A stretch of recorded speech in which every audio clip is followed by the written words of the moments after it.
And we are here, two guys in a chick show. Bonarita. Hello. So we sound like we're in a can or what? Yeah, just a little. What's going on? What'd you do? No, that's a reverb from the basement here. It is not. Yeah, that's room reverb right there. Okay, you say so. I feel like I'm in a In a can in a bedroom. in a cave. In a bedroom. Yeah, exactly. Yeah, you got to get up on the mic there. Hello. Hello. Hi. Is that a mic in your pocket or you just happy to see me? Oh God. So what's going on? What's happening? Well, we're in the new studio. We're finally here, and Chris is already waving. He's waving at bees. What a bees like? He's talking, but I can't hear him. What? Who's on the phone? Huh?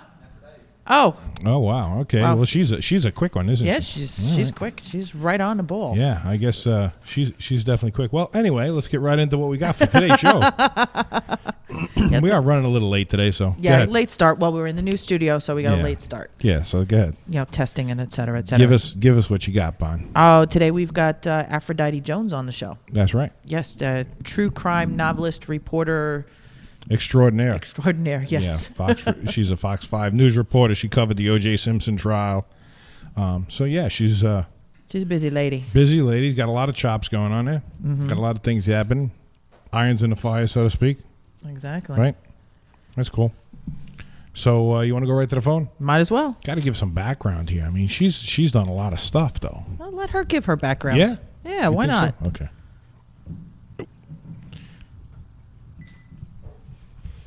Aphrodite, how you doing? Did you bring up her level? Hello to my assistant Valerie. She's calling. She's from California. Hello. Cool. Hello. So listen, Valerie wants to put a iPod cast or download or listen to the internet show we're going to do. Uh-huh. You never gave me your card from the radio station, so I have nothing. I just have your card from the music store. Right. Well, I'm going to send you out a whole bunch of stuff, I think, because we just got some new cards made up. So I'll send you out a whole bunch of stuff. She wants to do. The reason Valerie's on the line right now is explain Valerie, so you can put your. Yeah, I'd like to listen to the show. How do I log in?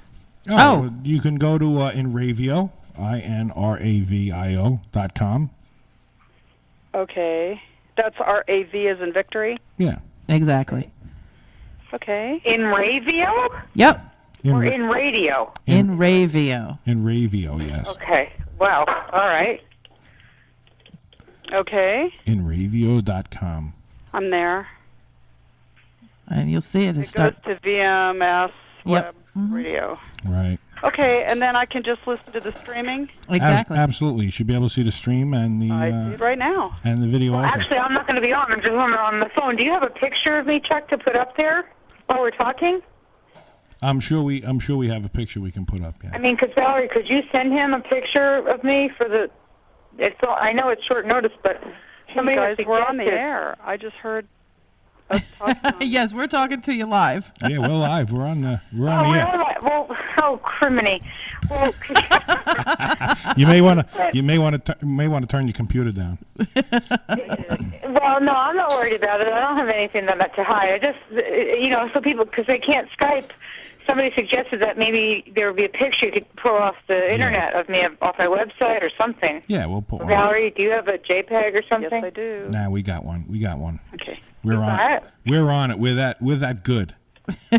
So now we're on it. So anyway, Aphrodite, I didn't even get a chance to tell everybody all the cool things that you do. You're gonna have to give us a little input. So go ahead, give us a little background, a little bio on what you do. Oh my goodness. What you've done. I mean, you've done a lot. I've done a lot. I am a true crime writer. Right. So kind of in the footsteps of, dare I say, In Cold Blood and Truman Capote. Although I never got psychologically or sexually or whatever it is involved with any of my killers, as he may have. But, and also in the vein of Dominic Dunn, who I've met numerous times over the course of my career, because I've been in it, writing 31 years professionally, and 20-something of those years are in crime. So I've covered every high-profile case probably there is, from O.J. Simpson to Menendez to, Scott Peterson and Michael Jackson and I don't know, Chandra Levy, and the list goes on. And I've also covered lesser-known stories that have become big stories, like the Brandon Tina story that became my book, All She Wanted, which transformed into the movie Boys Don't Cry and launched the career of Hilary Swank, who played a girl who lived as a boy, as a transgendered person. And I mean, I can go on and on. I don't know if you really want to. Yeah, 3 of my books were made into movies, all told, and I have stories that people are interested in. I think because I tend to go against the grain. I tend to not want to. I write because I'm trying to give across a social message, a social issue. It's not about the crime for me. It never was. I'm not a crime aficionado, if you will. It's something that I kind of fell into, a calling, and started writing about murder, a woman who was murdered that I cared about, that I felt like was being ignored because she was a hillbilly from Kentucky and was killed by an FBI agent. And that was my first book. And Patricia Arquette played the girl who was killed, the woman, right? And in the TV movie, oddly enough. And so look at her career over the years, and I met with her and talked about the woman who was killed and the real life person. But I deal in the real life world with these people who are victims and the killers and go behind bars and live in courtrooms. And I was just at the Michael Jackson, Dr. Conrad Murray pre-hearing ordeal in L.A. at the earlier part of this month, and looking at Conrad Murray and watching the Jacksons' faces as the whole family, Joe and Catherine and Janet Jackson and Jermaine and his wife are sitting there in 2 rows in front of me. You know, it's very odd in a way to be in that world, but at the same time, it's become my world. Right. Yeah. Well, I mean, you deal with so many of them. You're like a crime fighter, right? I'm not really a crime fighter. I would say, first of all, I'm a crime writer. Yeah, I know. So, you know, I mean, I've been writing these books for 20 years. I have 8 bestsellers out there. But that being said, I've been commentating about crime. I worked for America's Most Wanted right. in the 90s, and then in early 2000, I was doing my own show called The Justice Hunters, we did actually return a girl who was a runaway, a 15-year-old runaway, back to her family in Seattle. We found her in Las Vegas. Right. She had run off with a bank robber. It wasn't just any old runaway. And so, I mean, I have done work in fighting crime. I helped solve a triple homicide with that show that was out of Tennessee, because John Walsh's show at the time was concerned that my show was going to compete with America Most Wanted. Right, yeah. And so they went on it as well, and with both forces on it, it got solved. So that was cool. But that's, I'm more about the sociological and psychological underpinnings of any given crime than I am about getting out there as a law enforcement or with law enforcement. I don't do that. Right, yeah, no. I understand you. You write so much about crime. Do you see a lot of pattern with some of the crimes that you write about? I mean, between some of the people that you interview, I mean, you could probably almost profile somebody when you talk to them, right? Yeah, it's interesting you mentioned that word, because in my bio, I am referred to as a crime profiler, and criminal profilers have taken umbrage with that with me over the years at times. And I just recently got an email from somebody who said, "You're a great writer, but you're not a criminal profiler unless you went to FBI and Quantico." And the truth is, I'm not a criminal profiler. I never professed to be. But that's a specific field that you do have to get specific training for. But sure. As a crime profiler, or somebody who looks at the whole situation, the double murder of, Nicole Brown Simpson and Ron Goldman, and, dissects it and meets right. OJ and deals with it and connects what happens in Las Vegas to what happened in Los Angeles and right. makes, that was my first show in my new series, True Crime, which is on right now on a new channel called ID, which is a new Discovery network. It's called Investigation Discovery, and I have a series airing on there right now. In fact, that's why we're talking, right? Because I have my Michael Jackson episode airing tomorrow night on ID at 10 p.m. Right.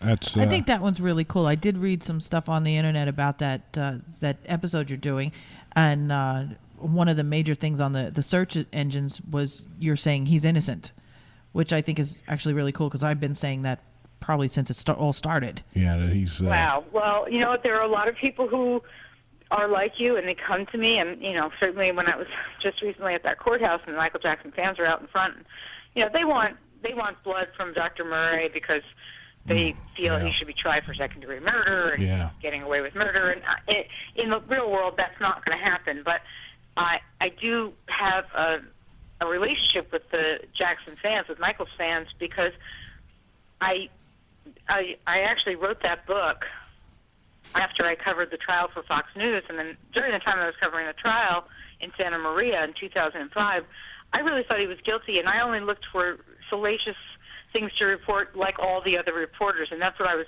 really required to do. Right, yeah. It was the tenor, let's say, and the tone of the entire media out there, 2,400 of us in all, credentialed media outside that courthouse every day. I'm sure. And being that I had a seat for Fox, I was in the front, every day when Michael pulled up, and I'd always look at him with slanted eyes. But then I started to get to see the person there and how lonely he was, and how even with all the screaming fans and all the media and everything around him and the umbrella and the whole bit and the bodyguards and the Islam and the whatever, at the end of the day, this guy was alone in the back of an SUV, and he was being prosecuted for something and being called a criminal at it, and no less. And that prosecutor was out for blood. I mean, they wanted to put him behind bars for a long time, and if he had gone behind bars, he wouldn't have survived it. No, I don't think so. No, either. he wouldn't have survived it. Absolutely, but no. Anyway, we lost him anyway. That's a great loss to the music community, I think. But that was I saw the one other. of the greatest losses to the music community, and I think you make a really good point, Chuck, because now that he's gone, and I don't know if you guys have seen This Is It. But if anyone hasn't seen it, I highly recommend anyone who was interested in being a musician or is a musician, especially, or any kind of artist, to look at the power that he still had as an artist, and the control he had over his dance moves, over his voice, over the tempo in every single beat of every single song, the lighting and dancers and everything that was around him. All of that choreography is really Jackson. Let's face it, his dance moves have been copied by everybody. I don't know anyone who can do it better than Michael Jackson. And he didn't lose any of that, is what I'm saying. And you see it in that movie where it's raw footage of him basically, in rehearsals and doing his thing. It's shocking to think that talent, we never got to see those performances and him back in his glory again. After the trial, I feel, in a sense, it kind of killed his spirit off. Yeah, I'm sure that put him off. Yeah, he was never the same after that. Yeah, he was not. He was never the same, and, we know that he was addicted to drugs at one time and certainly was using pills, and, he also was drinking. I mean, who knows what all he was, at almost 50 years old, was into, when obviously we now find out after the fact, okay, he was on this propofol because he couldn't sleep, and he was on sedatives, and who knows. But at the end of the day, he was really trying to make a comeback. I believe he felt he needed to prove something. And as Michael Jackson, probably the world's most renowned entertainer, in the world, he didn't really have to prove anything, but he felt he had to, because he had been deemed a criminal even though he was exonerated in that court. Yeah. And he was deemed that criminal long before that court, Yeah, well, I think people just wanted something to blame him for anyway, so he was probably guilty before he even walked in, obviously. Well, definitely he was with the media. Yeah. There's no doubt about it. Yeah, it was good story, good news story for him, huh? But one of the things that I really point out, and is in the show tomorrow night, because I interviewed Tom Mesereau, his attorney, is that, I asked him, I said, what happened, after Michael Jackson died, all these celebrities came out of the woodwork and were, singing at his memorial, and you saw the lineup of stars, and Celine Dion and Jennifer Hudson, and who all was there singing and performing in homage to Michael Jackson. And yet, when he needed them to come out to support him, when he was in Santa Maria on the trial of his life, where were they? Where were these people? Yeah. Yep. Exactly. And I asked Tom Mesereau that, and he gives a very interesting answer, which is they didn't want anything to do with Michael. Yeah, you want to have the bad publicity, right? Yeah, the guilt by association, basically. Yeah, Mesereau told me, and it's on the show, you'll see it tomorrow night, he says to me, we asked certain celebrities to come forward, and they wanted nothing to do with it. So, but now here they are, in death, doing what happened to Michael in life, which is people would tag onto him, onto his star. Right, they'd grab a hold of his shirt tails. tails. Career. And you have Martin Bashir, who's got this huge, star of Nightline on ABC News. How did his career begin? By exploiting Michael Jackson. Yeah.